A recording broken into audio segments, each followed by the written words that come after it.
Mestrado profissional em rede nacional, PROEF, realização da avaliação nacional pelo aluno Daniel Lourenço Gonçalves. Vamos falar sobre as problemáticas da educação física a partir de um mapa conceitual, do qual vimos no módulo que está sendo avaliado nesse momento. Nesse módulo nós vimos 7 problemáticas e a partir desse mapa conceitual vamos abordar cada uma dessas problemáticas, a começar pela atuação docente.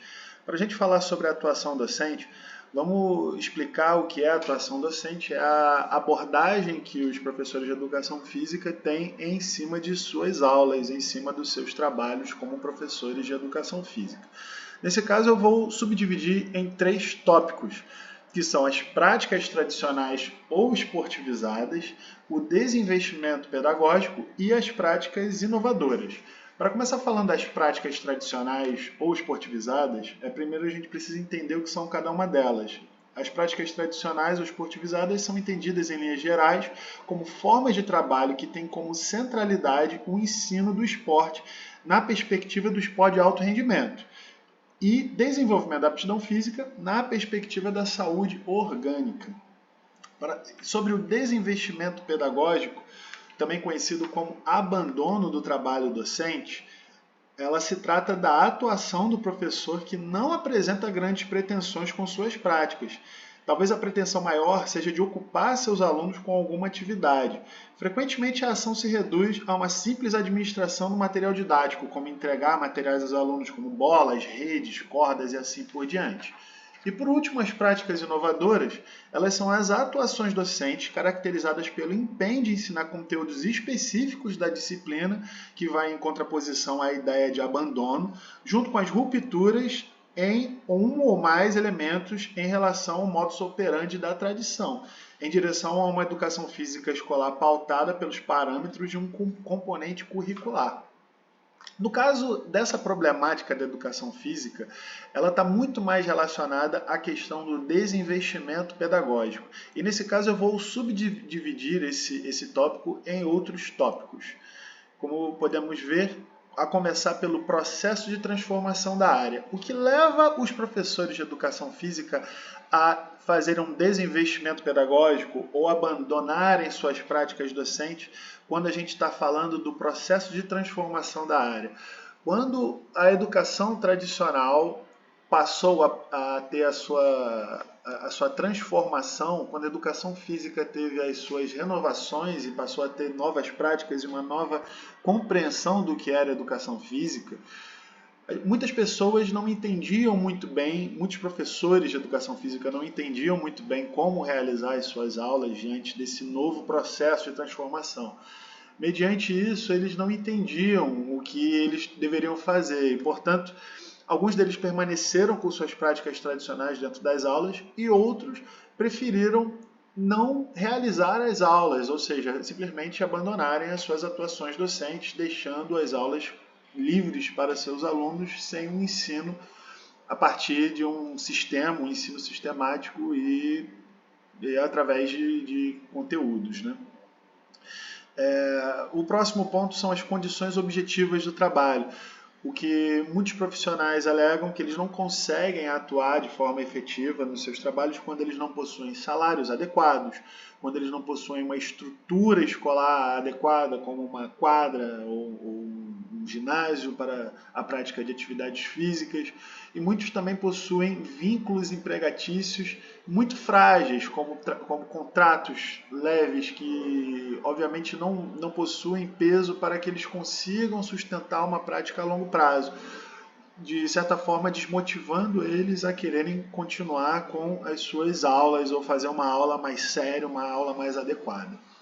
O próximo é a cultura escolar e sua relação com a disciplina, que são divididas em 3 tópicos. A princípio, começa pela invisibilidade do conhecimento disciplinar.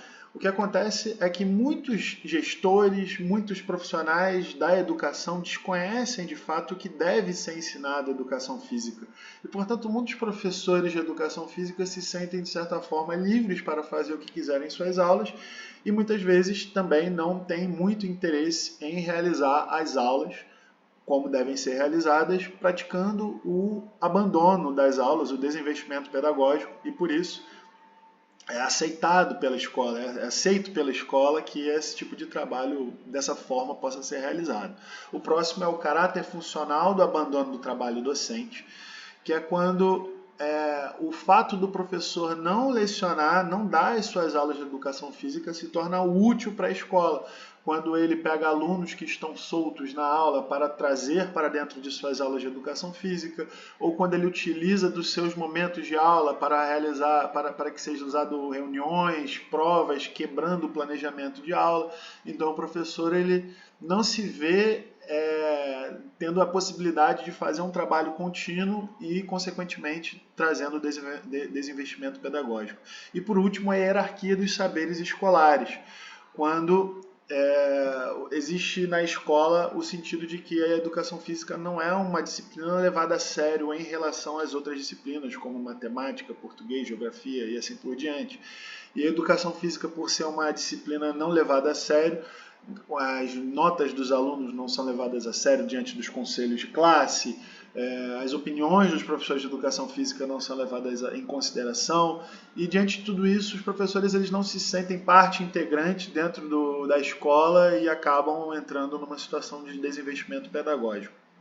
E por último, são as disposições sociais do professor no contexto de trabalho, que é quando se torna uma questão pessoal. Cada pessoa tem o seu desenvolvimento dentro do seu contexto histórico, do seu contexto de desenvolvimento dentro da sua prática, e é quando o professor muitas vezes acredita que o desinvestimento pedagógico é uma das manifestações da educação física. Ele acredita que está realizando as aulas de educação física de uma maneira como deve ser realizada, e por isso é muito importante esse tipo de problemática ser bem frisada dentro das reuniões, dos conselhos, para que haja uma sistematização, uma melhora dentro do processo de atuação docente, uma capacitação dos professores para que eles consigam trabalhar de forma eficiente dentro do seu ambiente de trabalho, dentro das suas escolas, para que não haja o desinvestimento pedagógico.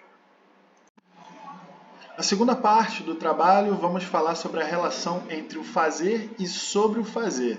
O fazer, muitas vezes, conhecido como a parte prática dentro das aulas de educação física, e sobre o fazer seria a parte teórica, os conhecimentos adquiridos em cima da teoria, em cima das aulas de educação física. Para falarmos sobre essa relação, precisamos falar do modelo tradicional, que era o modelo em que as práticas elas eram muito mais relevantes, né, nesse contexto. Nessa perspectiva da educação tradicional, não cabia na educação física o ensino de conceitos sobre as práticas corporais, e sim o ensino dos movimentos, a vivência dessas práticas. Ou seja, a educação física, a prática da educação física era o meio e o fim do ensino da educação física. Mas uma vez que começaram os movimentos renovadores, então começou a se tornar fundamental considerar que os procedimentos, fatos, conceitos, como conteúdos, eles estivessem todos no mesmo nível de importância. Nesse sentido, o papel da educação física ela iria ultrapassar o ensino de esporte, ginástica, dança, jogos, lutas e práticas corporais de aventura para todos em seus fundamentos e técnicas. Ela sairia dessa questão da dimensão procedimental. E, ao contrário, a educação física na escola iria buscar garantir o direito do aluno de saber o porquê dele realizar este ou aquele movimento. Isto é, quais conceitos estariam ligados àqueles procedimentos, adentrando então, botando uma importância dentro da dimensão conceitual, a questão da teoria. Quais foram as repercussões, os desdobramentos, no momento em que os movimentos renovadores começaram a colocar uma importância dentro da dimensão conceitual nas aulas de educação física? Em primeiro lugar, começou a valorização do sobre o fazer. A princípio, as escolas e as secretarias começaram a entender de que a educação física deveria ser uma disciplina dentro de sala de aula, como todas as outras, e começaram a excluir a parte prática. Não deveria mais haver a parte prática dentro das aulas e, por isso, ela deveria ser realizada uma teoria, mas a educação física não pode funcionar dessa forma. A educação física, ela tanto tem o aspecto procedimental em igual valor com o aspecto conceitual. E por isso, quando surgiu esse movimento de teorizar completamente a educação física sem o trabalho de práticas, isso acabou se tornando uma grande problemática da educação física. Outro segundo ponto que levou muito em consideração foi a separação da teoria e a prática, que era quando muitos profissionais, muitos professores levavam as aulas dentro das teorias, dentro de suas salas de aula, mas quando iam para as práticas, elas eram completamente desvinculadas das aulas teóricas, não havendo uma associação de teoria e prática. As aulas teóricas eram determinados conhecimentos e na parte práticas elas eram completamente desvinculadas, gerando então um abismo entre a teoria e a prática, relatando então o outro problema, a outra problemática da educação física. A terceira parte do trabalho está relacionada aos aspectos legais, que é sobre a legislação sobre o ensino da educação física escolar. Primeiro vamos subdividir nas leis numa linha temporal, a começar pela LDB, a Lei 4.024 de 1961. Essa lei ela dizia que a educação física era obrigatória para a educação primária e do ensino médio até os 18 anos, sendo totalmente facultativo qualquer tipo de aula de educação física, quem fugisse desse corpo, desse conjunto, né? Depois de 10 anos, no ano de 1971, a próxima LDB, sancionada pela Lei 5.692, a lei começou a dar um pouco mais de corpo para essa legislação. Então ela tornou facultativa, no caso, as seguintes situações. Em todos os outros, a educação física seria obrigatória, mas nas seguintes situações, a educação física seria facultada dentro do ambiente escolar. Para aqueles que trabalham há mais de 6 horas e estudam à noite, pessoas com mais de 30 anos, pessoas que prestavam serviço militar ou aqueles considerados fisicamente incapazes.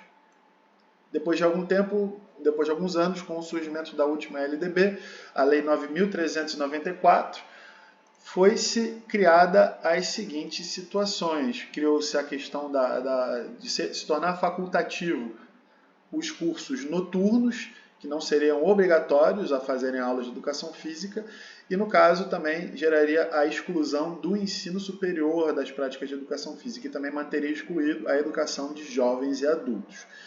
Com a última lei que teve a autorização da última LDB, que teve a modificação da última LDB, né, a alteração da LDB de 96, ela, através do parágrafo 3,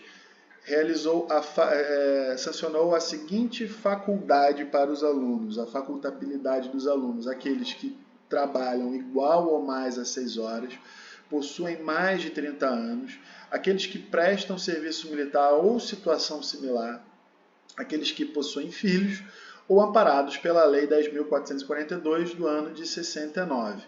Qual é a problemática em cima dessa situação? Não existe, em cima dessa questão de trabalho, por que não poderia ser feita educação física uma vez em que já houve uma transformação dentro do conceito de educação física, dessa parte prática, no sentido de que trabalhar igual a mais de 6 horas de trabalho, talvez trairia a estafa daquele trabalhador, já que a educação física, dentro de um conceito antigo, um conceito arcaico, seria considerada algo veemente prática e cansativa, e por isso essa pessoa não deveria fazer as aulas de educação física para não ficar estafado, não ficar cansado, fatigado. Mas uma vez que a educação física deixou essa vertente veemente prática e se tornou uma vertente prática e teórica, essa lei passou a não ter mais sentido nesse aspecto dos horas de trabalho, assim como aqueles com mais de 30 anos, ao qual se considerava que pessoas com mais de 30 anos deveriam ter responsabilidades com as suas famílias, deveriam sair cedo da escola por algum motivo e não deveriam estar com as suas famílias para cuidar do seu trabalho e assim por diante. Mas também, da mesma forma, a educação física ela é um dos componentes curriculares que deve ser tão trabalhado quanto as outras disciplinas. E isso até já pode ser feito até um link em relação a isso com a hierarquia dos saberes escolares. Porque a educação física, os alunos eles são dispensados, são facultados quando eles têm mais de 30 anos e nas outras disciplinas não. Por último, o serviço militar ou situação similar. Situação similar são aqueles atletas de alto rendimento que deveriam sair para poderem participar de competições, mas a educação física, novamente explicado, ela não se restringe à parte física, ela tem uma parte conceitual, então não se justifica a facultabilidade do serviço militar ou situação similar. As pessoas que têm filhos seria facultado, da mesma forma como aqueles que vão para o trabalho, os alunos eles deveriam também voltar para as suas casas para cuidar de seus filhos e deixar de ter acesso às aulas de educação física, o que é uma lei, como explicado anteriormente, completamente sem sentido no âmbito atual. E por último, amparada pela Lei 10.442, aqueles que têm doença infecto-contagiosa, que também essa lei ela se abrange a todas as outras disciplinas e não somente a educação física. E por isso, quando a gente entra nos aspectos legais, a gente pergunta nesse aspecto o que seria facultativo, já que todos esses tópicos eles estão relacionados à prática, veemente prática, o que seria facultativo então seria a prática e não a teoria, portanto os alunos eles poderiam então fazer a parte teórica, acompanhar as aulas de educação física, mesmo que eles não pudessem, fosse facultado a eles a parte prática das aulas. Outro problema que também gerava muitos problemas em relação aos alunos buscarem essas leis, buscarem a facultabilidade para participar das aulas de educação física, são as aulas realizadas no contraturno. Então, muitos alunos eles passavam a querer abandonar as aulas de educação física devido a uma situação em que o contraturno dificultava a prática dos alunos, a realização dos alunos das aulas de educação física. A quarta parte do trabalho vai falar sobre o afastamento e a indisciplina dos alunos nas aulas de educação física. A começar, vamos subdividir em o afastamento da indisciplina. Primeiro vamos falar sobre o afastamento, que é quando o aluno ele deixa de realizar as aulas de educação física. Ele para por diversos motivos e vamos falar sobre eles agora. O primeiro deles é sobre o contraturno, como já foi tratado na parte dos aspectos legais. Muitos alunos eles procuram a legislação para deixar de fazer as aulas de educação física no contraturno, uma vez que o contraturno é difícil o acesso dos alunos, eles irem para a escola, uma vez que já retornaram para as suas casas, para realizar somente as aulas de educação física ou somente outras aulas que não estão vinculadas com o seu horário normal. Isso faz com que muitos alunos se afastem das aulas de educação física, se sintam menos motivados a realizar as aulas. O outro ponto também trabalhado é a questão da repetição dos conteúdos. A repetição dos conteúdos quando a gente não consegue ter uma diversidade dentro das aulas. As aulas elas ficam muito limitadas e por isso elas precisam ter essa expansão de conhecimentos para trazer a motivação, trazer o conhecimento para o aluno das diversas formas de manifestação da educação física. E quando as aulas são muito repetitivas, os alunos acabam se desinteressando, causando afastamento. Através dessa repetição, eu faço um link com a separação da teoria e a prática. Porque muitas vezes, quando a teoria está desvinculada da prática, as aulas elas tendem a ser repetidas. Às vezes, os mesmos conteúdos da prática que eram dados no ensino fundamental são repetidos no ensino médio, porque os conteúdos desvinculados acabam ocasionando essa situação.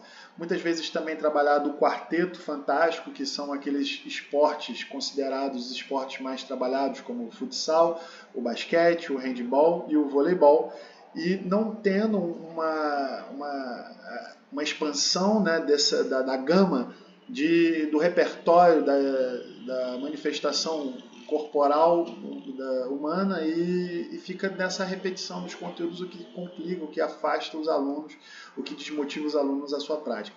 Então, uma solução para esse problema que poderia ser trabalhada seria uma tematização diversificada, ao qual os alunos teriam acesso a vários conteúdos diferentes dentro das suas aulas, tanto na parte teórica quanto na parte prática. E por último, é a questão do insucesso e exclusão nas aulas, que ela se subdivide nesses pontos.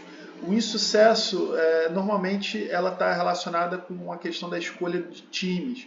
Quando os professores eles entram num aspecto mais tradicional e as escolhas de times eles fazem com que somente os mais habilidosos se destaquem, então muitos alunos se sentem inseguros em participar, não querem participar, causando afastamento dos alunos, porque não houve uma democratização das aulas. Somente os mais habilidosos se tornaram as referências dessas aulas quando ela está pautada nessas escolhas de times. Também existem as práticas vinculadas socialmente ao universo masculino, que são aquelas práticas que os meninos pensam que somente homens podem realizar, que são as práticas como o futebol, que muitos meninos têm preconceito que outras meninas realizem. Existe também a questão da exposição do corpo e julgamento, que é quando você vai fazer uma aula de educação física, você precisa colocar um uniforme de educação física para realizar as aulas, e nesse uniforme você vai estar numa situação de exposição ao seu movimento, ao seu gesto, ao seu próprio corpo, e muitos alunos se sentem apreensivos nesse sentido, não querendo realizar as aulas.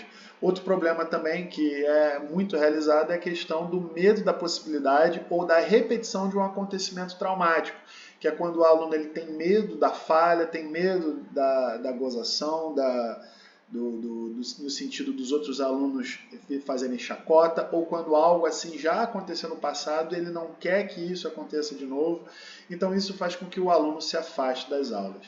Então, para o que os autores sugerem como uma forma de resolver esse problema é através do compromisso com todo estudante, através de alguns métodos como o Sport Education, a qual os alunos eles começam a fazer uma participação ativa dentro da programação dos esportes que são realizados, eles começam a se envolver tanto não só na questão dos jogos, mas também na questão da organização, da arbitragem, das súmulas e assim por diante, e também da aprendizagem cooperativa, onde todos os envolvidos se tornam aprendizes dentro de uma situação de aprendizagem, com diversos elementos que vão levar os alunos a se tornarem também os protagonistas dentro do ensino, dentro das aulas de educação física.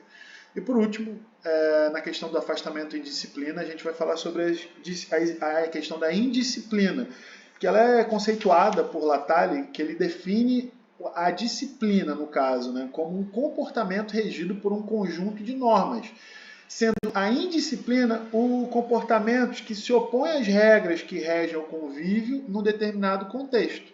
E nesse caso, a revolta, muitas vezes, a indisciplina está relacionada a uma revolta sobre as normas que são estabelecidas ou, muitas vezes, também sobre o desconhecimento dessas normas.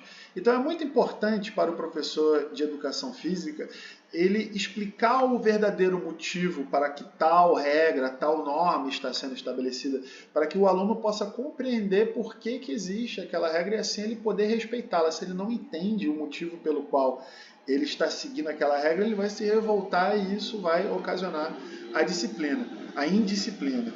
Muitas vezes os alunos indisciplinados, muitas vezes ocorre essa situação da solução do problema ser uma questão da família ou uma questão da escola. A escola muitas vezes vai passar a responsabilidade para a família e a família muitas vezes vai passar a responsabilidade para a escola para resolver o problema da indisciplina dos seus alunos ou de seus filhos.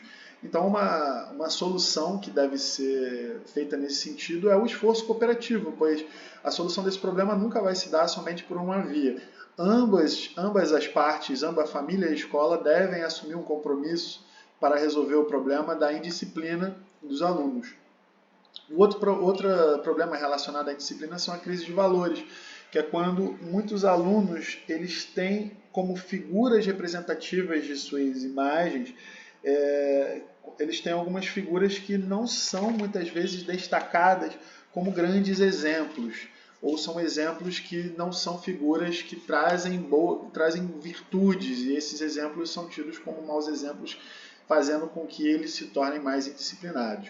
Alguns modelos foram tratados para resolver essa questão da indisciplina, como o modelo de responsabilidade pessoal e social, ao qual estabelece certos padrões atitudinais nos seus alunos, que ele deve cumprir certas situações para que ele possa trabalhar em conjunto com os outros, trabalhar em conjunto com os outros alunos de uma forma responsável, de uma forma a não só ele mesmo fiscalizar os seus atos, mas também ser responsável pela atitude de seus colegas de classe.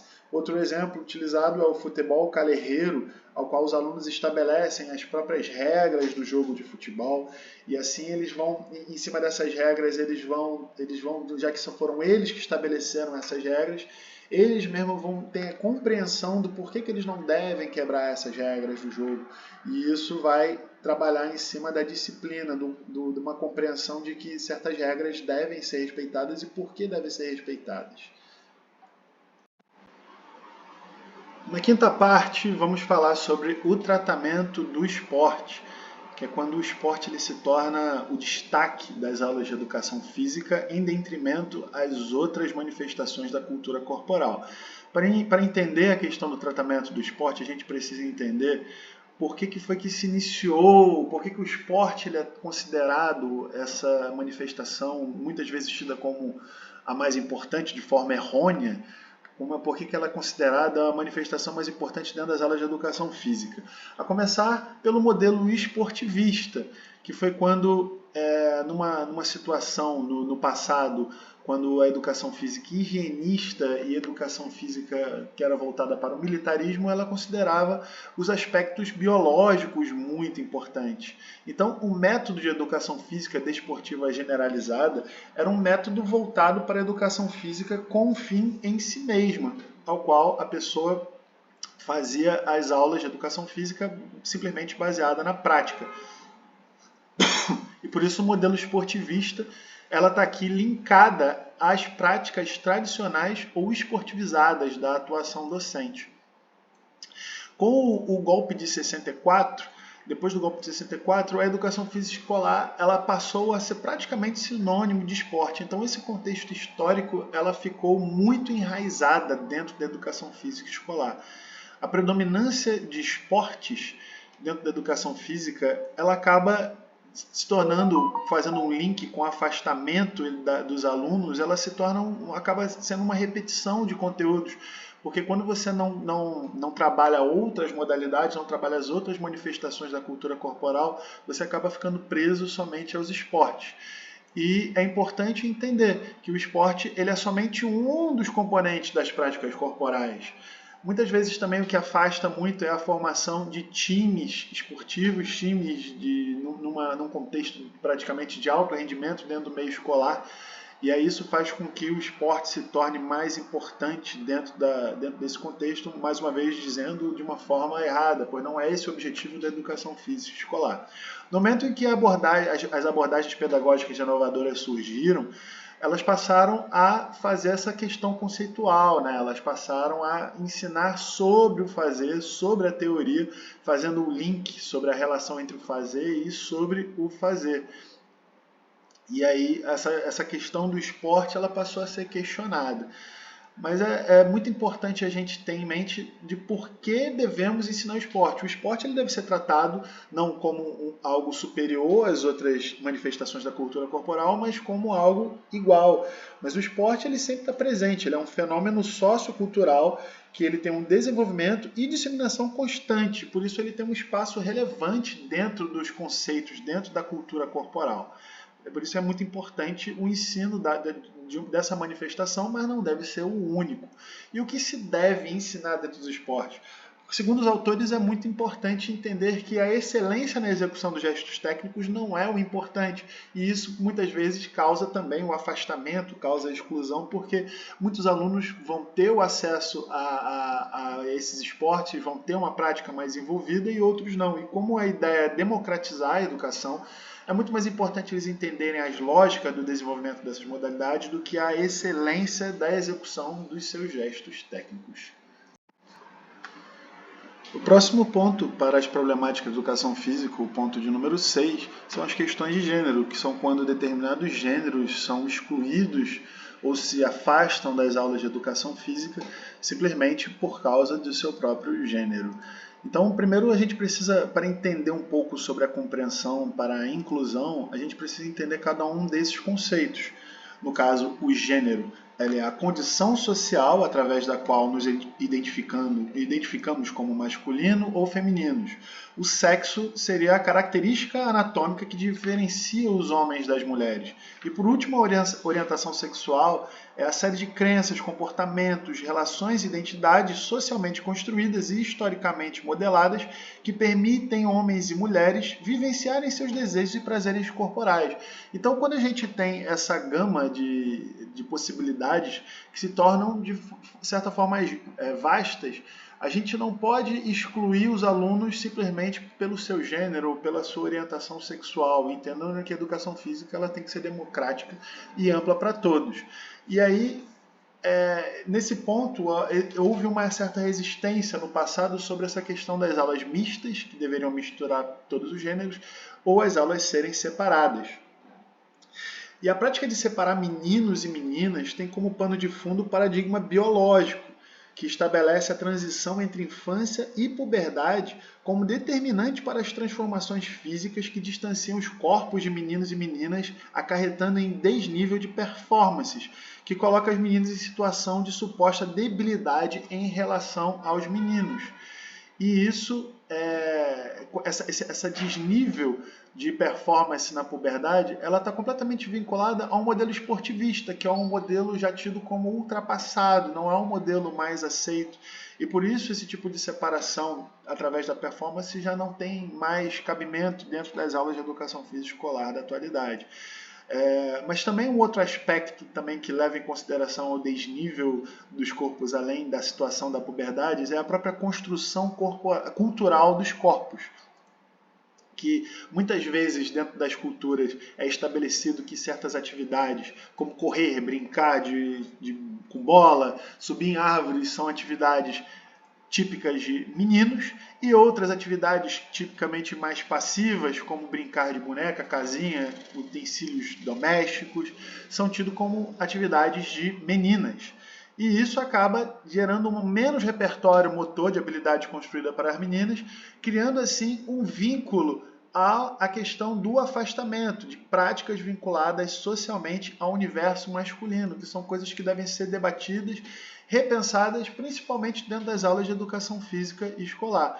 Lembrando que o objetivo da educação física escolar, ela precisa ter menos essa comparação de desempenho, conforme foi descrita aqui na questão do tratamento de esporte, que leva muito à questão da excelência do gesto técnico, da prática bem realizada, e precisa explorar mais as diferenças de possibilidades, aproveitando essas diferenças como algo que vai trazer um aprendizado significativo dentro das aulas de educação física.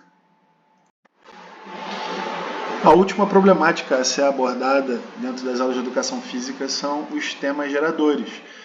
Os temas geradores eles vêm como uma proposta de educação para combater o ensino que trabalha em cima da memorização e da repetição.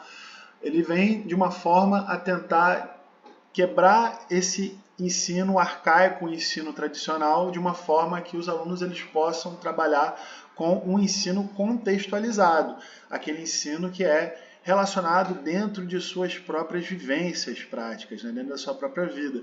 E por isso, o ensino ele não pode ficar sendo limitado ao livro didático. Ele precisa estar relacionado a muitas outras coisas, porque o livro didático muitas vezes não vai estar relacionado simplesmente à vivência prática das pessoas relacionadas dentro do ensino. A princípio, os temas geradores eles estavam relacionados a palavras geradoras, que eram palavras dentro de um contexto da vida social desses meninos, dos alunos.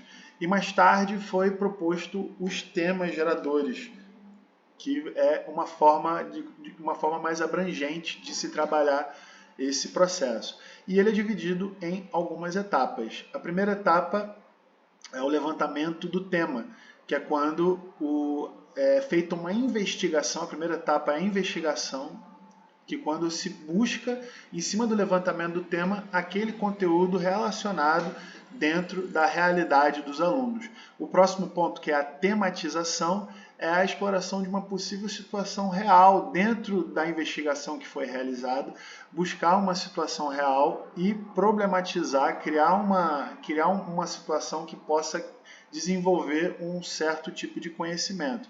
O próximo é a descodificação, que vai trabalhar sobre todo tipo de conhecimento que os alunos possuem sobre aquele tema. No próximo ponto, que é a situação limite, é trabalhada o que é visto qual é o limite do conhecimento, que perceber que existe um limite sobre o conhecimento adquirido ali em cima do tema que foi elevado e que não se sabe o suficiente sobre o tema. Então, quando chegamos na última etapa, que é a etapa da problematização, é feita uma reflexão à ação sobre esse tema para que os alunos eles consigam compreender a importância do que deve ser aprendido daí por diante. É muito importante entender que a interdisciplinaridade ela precisa estar relacionada com o ensino contextualizado. A interdisciplinaridade é muito importante nesses temas geradores, porque ela vai estar vinculada ao ensino contextualizado, interdisciplinar, que vai configurar o educando como participante ativo do seu processo de aprendizagem, refutando assim uma educação bancária. E com isso, eu termino o mapa conceitual à atividade relacionada proposta pela Rede Nacional do Programa PROEF.